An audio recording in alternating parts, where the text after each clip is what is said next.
우리 교회가 그동안 기도해왔던 귀한 중직자들을 선출하는 날이기도 합니다. 교회에서 중직자를 세울 때는 분명한 기준이 있습니다. 그것은 세상적인 기준이 아닙니다. 무슨 학식, 무슨 재산, 명예, 직업 이런 것이 아니라 성경적인 기준, 말씀의 기준이라고 볼 수가 있습니다. 그 기준을 보면은 우리에게 너무 높다, 이건 비현실적인 기준이 아닌가, 그렇게 아마 의문을 제기할 분도 있을 줄로 압니다. 그러나 이것은 하나님의 기준입니다. 비록 높은 기준이지만 우리가 이러한 수준을 유지하려고 노력을 해야 되는 것입니다. 오늘 말씀은 사도 바울이 그의 믿음의 아들 디모데에게 주신 말씀입니다. 이 서신을 목회 서신이라 그렇게 부릅니다. 즉 교회를 목양하면서 어떤 인물들을 지도자로 세워야 할 것인가에 대한 기준을 제시하고 있는 것입니다. 대부분의 교회의 분열과 갈등을 보면 그것이 무슨 일반 교우들이 그런 문제를 일으키는 것이 아니라 대개 보면 중직자들이 문제를 일으키는 것을 볼 수 있어요. 그걸 볼 때 지도자, 중직자들이 얼마나 중요한가, 교회의 평안과 교회의 부흥과 발전에 중요한 몫을 차지하고 있다라고 볼 수 있는 것입니다. 오늘 우리는 안수 집사님과 권사님들을 선출할 계획이 있는데 우리 교회 법에 보면 이 집사의 자격이 무엇인가? 제10장 2조에 보면 집사의 자격이 나옵니다. 집사는 신실한 믿음과 지혜를 겸비한 30세 이상 된 남신자라 그렇게 말씀했습니다. 30세 이상의 신실한 믿음과 지혜를 가진 자라. 그리고 그 뒤에 보면 흠이 없이 5년 이상 경과된 자라 했습니다. 흠이 없이, 이것은 세례받은 후 5년 이상 경과된 자라고도 볼 수 있는데 흠이 없다, 이게 무슨 뜻인가? 우리 다 허물이 있지 않습니까? 그러면 완벽한 사람을 뽑는다는 말인가? 그런 뜻은 아닙니다. 여기에 흠이 없다고 하는 것은 사회적으로 거리끼는 죄책이 없음을 가리키는 것입니다. 사회적으로 무슨 구속을 당했다든지 감옥에 들어갔다든지 무슨 고발을 당했다든지 하는 그런 사회적으로 거리끼는 죄책이 없는 상태를 흠이 없다라는 말씀으로 이렇게 법적으로 말씀했습니다. 자, 이게 집사의 자격이에요. 그리고 집사의 직무는 뭔가? 집사의 직무는 가난한 자를 돌아보며 환자와 갇힌 자와 과부와 고아와 모든 환난 당한 자를 위문한다, 구제한다, 교회 재정을 또 관리한다. 이것이 집사의 중요한 직책이다라는 말씀입니다. 자, 그럼 권사는 어떤가? 권사는 우리 교회 법에 보면 여신자 중, 이게 좀 빨리 넘기세요. 이렇게 빨리빨리 이렇게 PPT 하시는 분들, 여신자 중 45세 이상 된 입교인으로 흠 없이 5년 이상 된 집사로 교회에 봉사하고 공동회에서 투표하여 3분의 2 이상을 얻은 자라. 오늘 우리 투표의 기준은 3분의 2입니다. 3분의 2. 3분의 2는 매우 어려워요. 그리고 권사의 직무는 뭐냐? 당회의 지도대로 교인을 방문하되 병자와 병환자와 곤란을 당하는 자와 연약한 교인을 돌아보는 이시다. 이것이 집사의 주요한 직무입니다. 당회가 지도하는 대로 당회의 지도를 받아 병들고 외롭고 환난을 당한 자들을 돌아보는 그 직무를 하는 거예요. 그런 의미에서 권사는 교회의 어머니다. 교회의 자상한 어머니와 같다라고 말씀할 수 있습니다. 자, 이렇게 선한 직분자의 자격은 어떠해야 되는가? 오늘 설교 제목이 그랬습니다. 선한 직분자의 자격이라 했는데, 첫째는 신앙적 인물이어야 한다라는 말씀입니다. 아까 우리 교회 법에도 말씀했습니다. 집사는 신실한 믿음과 지혜를 가진 자라야 한다 그랬습니다. 오늘 본문 9절에도 깨끗한 양심에 믿음의 비밀을 가진 자라야 한다 그랬습니다. 깨끗한 양심에 믿음의 비밀을 가진 자. 여러분들, 믿음의 비밀이라 그러니까 뭔가 좀 신비하고 뭔가 좀 특별하고 뭔가 좀 유별난 무슨 환상을 봤다든지 뭐 계시를 들었다든지 하는 그런 것은 아닙니다. 여러분들, 이것은 바로 뭐냐? 이것은 복음을 말씀하는 겁니다. 복음. 여러분들, 복음이 뭡니까? 복음은 그야말로 하나님의 비밀입니다. 하나님의 비밀. 그 비밀이 그 아들 예수 그리스도가 오심으로 말미암아 그 비밀을 우리에게 열어 보여주신 거예요. 예수님이 십자가에 달려 돌아가심으로 말미암아 우리의 구주가 되시는 그 놀라운 비밀을 우리에게 알려주신 거예요. 그래서 여기서 믿음의 비밀을 가졌다라고 하는 것은 복음을 확실하게 가진 사람이라, 복음을 확실하게 믿는 사람이라고 볼 수가 있는 것입니다. 그러므로 중직자는 이런 증명된 믿음이 있는 사람이어야 된다라는 말씀입니다. 오늘 10절에 보면 그렇게 말씀했죠. 이에 이 사람들을 먼저 시험하여 보고, 무슨 시험을 치르라 그런 뜻은 아닙니다. 이것은 뭡니까? 그분이 정말 건실한 믿음을 가지고 있는가, 이걸 확인하라. 건실한 믿음, 건실한 복음을 견지하고 있는가라는 사실입니다. 여러분들, 신앙은 오랜 시간을 통하여 성숙해지는 겁니다. 하루아침에 예수를 믿었다고 해서 하루아침에 뭐 사람이 확 변한다든지 그러지는 않습니다.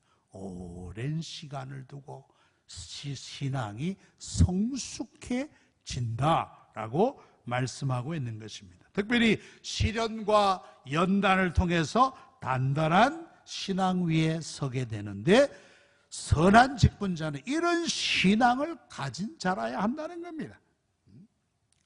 다시 정리해 봅시다. 신앙적 인물은 어떠한 인물인가? 범사를 믿음의 눈으로 보면서 하나님의 영광과 교회의 사명과 유익을 위하여 가장 건전하고 신앙적인 판단과 결정을 할 수 있는 바른 믿음의 소유자, 그 사람이 말로 신앙적인 인물이라고 볼 수 있어요. 우리 한번 읽어봅시다. 시작. 범사를 믿음의 눈으로 보면서 하나님의 영광과 교회의 사명과 유익을 위하여 가장 건전하고 신앙적인 판단과 결정을 할 수 있는 바른 믿음의 소유자가 되어야 하는 것입니다. 이것이, 이런 사람이 신앙적인 인물이라는 것입니다. 지나치게 비판적이고 비관적이고 부정적인 그러한 사람은 교회 일을 맡지 않는 게 좋습니다. 매일 매사 부정적인 사람들, 이런 사람은 교회에 도리어 걸림이 될 수밖에 없습니다. 신앙적인 인물은 어떻습니까? 교회가 어려움을 당하고 시험과 환난 속에 있을 때도 변함없이 자기의 자리를 지킬 줄 아는 사람이 신앙적인 인물이라는 말씀이에요. 여기에 있는 많은 우리 연세 많으신 어르신들 한결같이 교회를 지켜오신 분들입니다. 언제나 변함없이 우리 영광교회가 지금까지 서올 수 있는 것은 바로 이런 신앙의 어르신들 때문에 저들의 변함없는 헌신과 변함없는 기도와 변함없는 눈물로 우리 교회가 지금까지 서오게 되었다라는 말씀이에요. 그런 인물, 그런 신앙을 가진 인물들이 중직자가 되어야 한다는 사실입니다. 기분에 따라 이랬다 저랬다 아주 조석지변으로 마음이 변하는 그런 사람들은 중직자가 되면 안 돼요. 정말 바위처럼 든든하게 굳게 자리매김을 할 줄 아는 사람이 되는 거예요. 그 김춘근 박사라는 분이 계셨습니다. 이분은 미국에서 알래스카 대학의 교수이자 아울러 장로였습니다. 이분은 LA에 있는 빌라델피아 교회에서 장로로 섬기셨는데 당시에 목사님을 위하여 열심히 봉사했습니다. 목사님을 함께 목사님과 더불어 그랬더니만 주위 사람들이 뭐라 그러느냐, 저 사람은 아부파다. 목사에게 아부하는 아부파라고 비난하고 상대해 주지 않았어요. 그런데 그분이 나중에 뭐라고 말했느냐, 아부도 오래 하니까 충성이 되고 잠시만 하면 변절이 되더라 그랬어요. 아부도 오래 하니까 진짜 충성이 되더라. 충성이. 그런데 그것도 금방 해버리면 변절자가 될 수밖에 없더라는 겁니다. 자, 신앙의 인물이 교회에 중대한 책임을 맡아야 된다. 두 번째, 양심적 인물이어야 한다. 양심적 인물. 본문 말씀의 9절에 깨끗한 양심에, 그래서 깨끗한 양심에 믿음의 비밀을 가진 자라. 사도 바울은 디모데에게 선한 양심의 중요성을 말씀했습니다. 디모데전서 1장 19절에 믿음과 착한 양심을 가지라. 어떤 이들은 이 양심을 버렸고 그 믿음에 관하여는 파산하였느니라. 여러분들, 양심이 무너지면 그 믿음은 금방 무너질 수밖에 없어요. 양심이 파괴된 믿음은 그것은 병든 믿음입니다. 병든 믿음. 마틴 루터가 이런 말을 했어요. 내 양심은 하나님의 말씀에 사로잡혀 있다. 내 양심은 하나님의 말씀에 사로잡혀 있노라. 김천에 어떤 유명한 설렁탕 집이 있었습니다. 그 집은 최고의 재료를 가지고 질 좋은 설렁탕을 제공하는 아주 이름난 맛집이었습니다. 그런데 어느 날 그 고기를 보내오는 업자가 재료를 보내왔는데 이게 영 안 좋아요. 영 재료가 좋지 않습니다. 하기 전에 아니 어떻게 이런 고기를 보내서 이런 고기를 가지고 어떻게 좋은 국물을 낼 수 있겠어. 그러니까 그 고기업자가 하는 말이, 사장님 비결이 있습니다. 커피 프림을 타세요. 예? 그 국물에다가 프림을 타면 색깔도 뽀얀 것이 모양도 좋고 맛도 좋습니다. 그러니까 이번은 한번 프림을 타보세요. 그러더래요. 근데 이분이 양심적인 분이라 이래선 될까? 이렇게 하면 손님들을 속이는 거다. 생각하고 고민하다가 다음날 문을 닫았어요. 문을 닫고 안내문에 오늘은 재료가 좋지 못해서 부득이 설렁탕을 낼 수가 없습니다. 양해해 주십시오. 하고 안내문을 붙였어요. 그게 양심이에요. 양심. 살아있는 양심이란 말이에요. 최고의 진정제는 선한 양심이다. 여러분들, 선한 양심을 가진 사람은 마음이 늘 평안하고 마음이 늘 감사하고 마음이 기쁨이 있는데, 양심이 잘못되면 마음이 불안하고 걱정과 근심과 염려에 사로잡히니 그가 편안을 누릴 수가 있느냐? 없다라는 말씀입니다. 여러분들, 선한 양심은 바른 믿음과 함께 갑니다. 믿음과 양심 따로 있는 게 아니에요. 믿음과 양심은 함께 가는 기차의 레일과 같다라고 볼 수 있어요. 중직자는 양심적인 인물, 선한 양심, 착한 양심의 소유자야 되는 거예요. 그래야 욕을 먹지 않아요. 중직자들이 욕 많이 먹잖아요. 장로, 집사, 권사가 말이에요, 사기치고 말이지. 그런다는 욕을 얼마나 많이 듣습니까? 양심이 병들기 때문에 양심의 문제예요. 셋째로는 가정적 인물이어야 한다라는 겁니다. 가정적 인물. 감독은 여기에 3장 전반부에 나오는 감독이라는 직분이 있습니다. 이 감독은 지금으로 말하면 목사와 장로입니다. 목사와 장로. 그리고 이제 8절부터 집사가 나오지 않습니까? 그래서 저는 이 목사, 장로, 집사 다 같이 선한 직분자로 생각하고 그렇게 함께 이렇게 아울러서 말씀을 드리는데, 그들의 공통적인 특징이 나옵니다. 그것은 바로 뭐냐? 2절 말씀해 보니까 한 아내의 남편이 되며 그랬습니다. 두 아내의 남편이 아니죠. 한 아내의 남편이 되며. 집사도 마찬가지예요. 12절에 집사들은 한 아내의 남편이 되어 그랬습니다. 감독이나 집사나 다 보면 한 아내의 남편이라는 말씀입니다. 여러분들, 이 목회 서신이 쓰여질 그 당시 그리스 로마 사회에는 성적으로 매우 방종한 시대였어요. 매우 방종한 그런 시대였어요. 그래가지고 이 가정들이 정상적인 가정을 이루지 못했습니다. 그러나 하나님의 교회의 일꾼들은 달라야 된다. 하나님의 교회의 일꾼들은 달라야 한다. 건실한 가정을 유지하는 사람이어야 된다라는 말씀입니다. 건실한 가정. 그래서 4절에도 보니까 자기 집을 잘 다스려 자녀들로 모든 공손함으로 복종하게 하는 자라야 할지니라.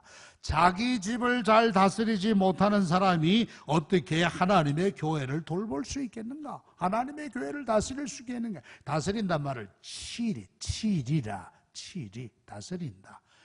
장로는 칠이 장로라, 칠이 교회를 다스린다. 그럼 목사는 뭐냐? 강도 장로라. 강도란 뭐냐? 도를 설파한다, 도를 강해한다 하는 의미에서 목사는 강도 장로. 강도는 아닙니다. 강도 장로. 일반 장로는 칠이 장로, 교회를 다스린다는 뜻에서 그렇다는 말씀입니다. 여러분, 우리 동양에도 그런 말 있잖아요. 수신제가 치국평천하라. 자기를 잘 수양을 쌓고 그 다음에 가정을 잘 다스리고 더 나아가서 나라를 다스릴 수가 있다. 세상을 편안하게 인도할 수 있다라는 말입니다. 이처럼 교회의 중직자도 가정이 평안해야 돼요. 가정이 평안할 뿐만 아니라 온 가족이 하나님의 일을 잘 협력해야 돼. 남자는 열심히 교회 일을 하는데 여자는 뒤에서 바지가랑이 잡아당긴다. 여보, 그만하시오. 여보, 좀 그만하시오. 남편은 내가 더 크게 주의 일을 하고 싶은데, 여보, 헌금 뭐 이렇게 많이 해, 조금만 해 하고 자꾸 브레이크를 걸면 됩니까? 안 된단 말이에요. 같이 협력해서 하나님의 일을 잘 감당해야 돼. 가정적으로 권위를 가지고 가정을 잘 다스리는 그런 인물이어야 된다 하는 겁니다. 넷째로 윤리적인 인물이어야 된다. 윤리적이어야 된다. 윤리와 도덕이 도덕적인 인물이어야 한다는 말씀이에요. 오늘 말씀의 감독 직분을 말하면서 3절에 술을 즐기지 아니하며 구타하지 아니하며 오직 관용하며 다투지 아니하며 돈을 사랑하지 아니하며. 술 마시면 폭행하게 되지 않습니까? 주폭이 나옵니다. 술을 마시면 정욕에 빠집니다. 술을 마시면 제정신이 아닙니다. 헛된 욕망과 그릇된 행동을 낳게 하는 그 장본인이 바로 술이라는 것입니다. 그래서 술을 즐기지 아니하며, 집사는 8절에 술에 임박히지 아니하며. 술 넘어간다고 술이라는 거예요. 술 마시는 사람은 중직자 되면 안 돼요. 술 마시면 안 돼요. 그 대신 제가 좋은 술을 권합니다. 새 술을 마십시오. 성령의 새 술입니다. 성령의 새 술을 마시세요. 에베소서 5장 18절에 보니까 술 취하지 말라. 이는 방탕한 것이니 오직 성령의 충만함을 받으라. 그랬어요. 술 취하지 말라. 얘는 방탕한 것이다. 모든 방탕이 거기서부터 나온다는 말씀이에요. 그래서 그 대신 우리는 성령의 충만을 받으라. 이렇게 말씀했습니다. 윤리적인 인물, 도덕감을 지닌 인물이라고 볼 수 있습니다. 자, 초대교회 여성들도 마찬가지예요. 본문 11절에 보니까 여자들도 이와 같이 정숙하고 모함하지 아니하며 절제하며 모든 일에 충성된 자라야. 도덕적인 정숙이겠죠. 정숙하며 모함하지 아니하며. 뒤에서 쑥덕쑥덕 하면 그 권사되면 안 돼요. 예? 쑥덕쑥덕. 봄철에 여러분들 쑥떡을 많이 드시지 마세요. 왜냐? 쑥덕쑥덕 한다 말이에요. 쑥떡을 좀 자제하십시오. 예? 모함하지 아니하며 절제하며 모든 일에 충성한다. 여러분들 기분에 따라 움직이는 사람들, 이걸 조울증이래요. 조울이 심한 사람이 있어요. 기분 좋을 때는 그냥 하늘을 찌르듯이 올라가다가 꺼질 때는 팍 꺼지는 거, 그건 조울증인데, 그건 좀 치료가 필요해요. 정신적 치료가 필요하다. 여러분들 꾸준하게 변함없이 꾸준하게 섬기는 거. 이게 충성이에요. 충성. 이랬다 저랬다 하지 않고. 예? 여러분들 충성이라는 말, 짐승들도 얼마나 충성. 짐승. 그 가운데 개 보세요. 개. 어떤 글을 보니까 말이죠. 전남 진도군 의신면 돈지리에 이기서씨라는 사람이 진돗개를 키웠대요. 진돗개, 백구라고. 5년생 진돗개. 저기 잘생긴 진돗개가 한 마리 나오는데 대전에 갖다 팔았답니다. 대전에. 그런데 7개월 만에 자기 옛집에 돌아왔다. 7개월 만에. 그런데 돌아올 때 보니까 뼈와 가죽만 남았어. 300km를 걸어서 자기 원래 주인에게로 돌아온 겁니다. 300km를 걸어가지고. 그러니 뭐 뼈만 남아있죠. 뼈만. 심지어 그 진도가 진돗개 유명한 산지 아닙니까? 그 진도 대교가 만들어지기 전에는 어떤 개는 말이죠, 외주로 팔려갔다가 그 바다를 헤엄쳐서 그 울돌목이라고 아주 그 바닷물이 거센 지역이 있는데 그 울돌목을 헤엄쳐서 자기 고향 본래 주인에게로 돌아오는 개도 있었다가 진돗개가 그 얼마나 충성돼. 정말 충성이죠. 의리가 있는 거예요. 개도 의리가 있는 거예요. 개도. 예? 여러분들 그런 의미에서 충성이라고 하는 것은 윤리적 의리, 사리 사욕에 좌우되는 것이 아니라 믿음의 위에 서서 하나님의 영광과 의리를 위하여 죽도록 충성하는 사람이 진짜 중직자다라고 볼 수 있습니다. 자, 이렇게 볼 때 여러분들 이렇게 정의할 수 있어요. 선한 직분자는 누구냐? 선한 직분자의 삶은 건강한 신앙 인격의 소유자라고 할 수 있습니다. 건강한 신앙 인격의 소유자다. 예수님을 닮은 겸손하고 건실한 신앙의 인격 위에 자기를 세운 사람이 바로 중직자가 될 만한 사람이다. 물론 완벽한 사람이 어디 있겠습니까? 완전한 사람이 어디 있겠어요? 그러나 이렇게 건강하고 건실한 신앙의 인격 위에 자기를 세우려고 애쓰는 사람, 이 사람이야말로 중직자다는 것입니다. 중직자는 예수님을 닮아서 끝까지 겸손해야 돼. 겸손해야 돼. 중직자가 되고 나면 사람이 변해버려요. 집사 때는 아무렇지 않았는데 권사가 되고 안수 집사가 장로가 되니까 이게 사람이 변하면 안 된단 말이에요. 안 되는 거예요. 끝까지 겸손을 잃어버리면 안 돼요. 겸손. 일본의 교회는 일본의 교회는 귀한데 교회가 별로 없어요. 근데 일본에 고지교회라고 있는데 거기에 한 유명한 장로님이 계셨습니다.